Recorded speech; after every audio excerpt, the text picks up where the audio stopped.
Yes, zili 35 ezakata kusawa emu eya Congress tukwaniriza nate mu kitundu kyaffe ekyokusatu ekyomunyo live. Tugenda kitandika ne bannaffe ab'emukono eyo abakulembeze ne bakansala balidde matereke ensonga eva ku butakkanya bwadde nabwo mu kulonda akakiiko akagaba emirimu oboolyawo. Munnaffe Eric Yiga yabaddeyo era bikunganyiza bulungi nabyo katubirabe. Bakansala mu disitulikiti y'Emukono balwanidde mu lukiiko lwabwe olubadde lutudde ku kitebe kya disitulikiti eno ekisangibwa ku kyalo Kawuga mu kibuga Mukono wakati oluvannyuma lw'okufuna obutakkaanya ku kiteeso eky'okupangisa akakiiko akagaba emirimu okuva ku disitulikiti endala oluvannyuma lwa disitulikiti eno okulemererwa okutongoza akaayo.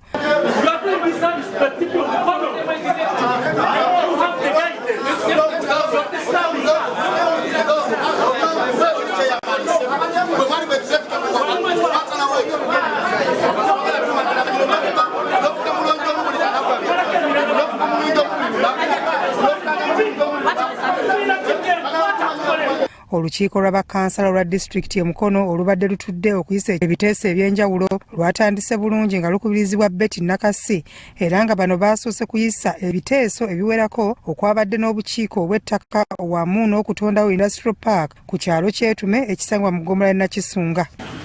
Honorable Speaker and Council, my office received advice from Chief Administrative Officer during the District Executive Committee meeting held on 12th of April 2023, advising on the need to hire services of Service Commission from the neighboring districts to handle emergencies under human resource for the meantime until we get ours in place.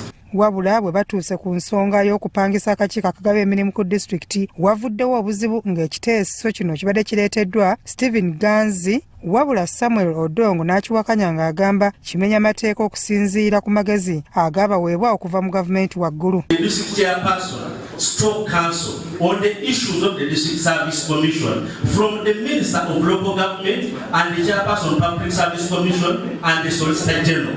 Madam Speaker, in one of our previous councils, the district chairperson, Honorable Reverend Bakalwa Mukasa, promised to provide us with the guidance from the minister, which was never done. It becomes totally unfair and unable for the administration of this district council if the district of Mukono, which is historical and respected, Madam Speaker, is going to be handled and to behave like this. Wano Speaker Betty Nakasi asabye ssentebe wa disitulikiti y'Emukono Reverend Peter Bakaluba Mukasa wamu ne Kaawo Elizabeth Namanda okuleeta ebiwandiiko ebiriko okuwabulwa kwa gavumenti ku nsonga z'akakiiko akagaba emirimu kye bagaanye okukola. So I'd like to appreciate that you are going and estimating the chairperson.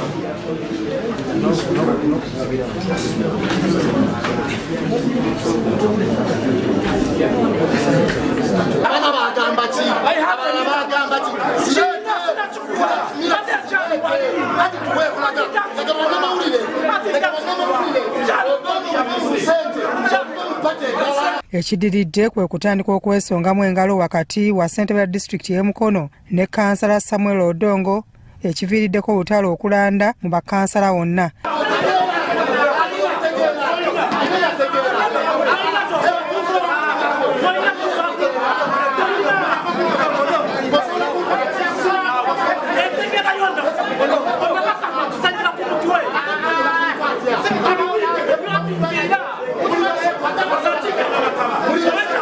Speaker asoose n'alagira Sergeant of Arms okufulumyako bakansala abamu okusobola okumalawo obutakkaanya wabula kino tekirobedde lutalo okulanda era Speaker bamuddusizza okumufulumya ekisenge olukiiko luno mwe lubadde lutudde era we lwakomye. Bya Eric Yiga, Crossroads TV, Omunnyo.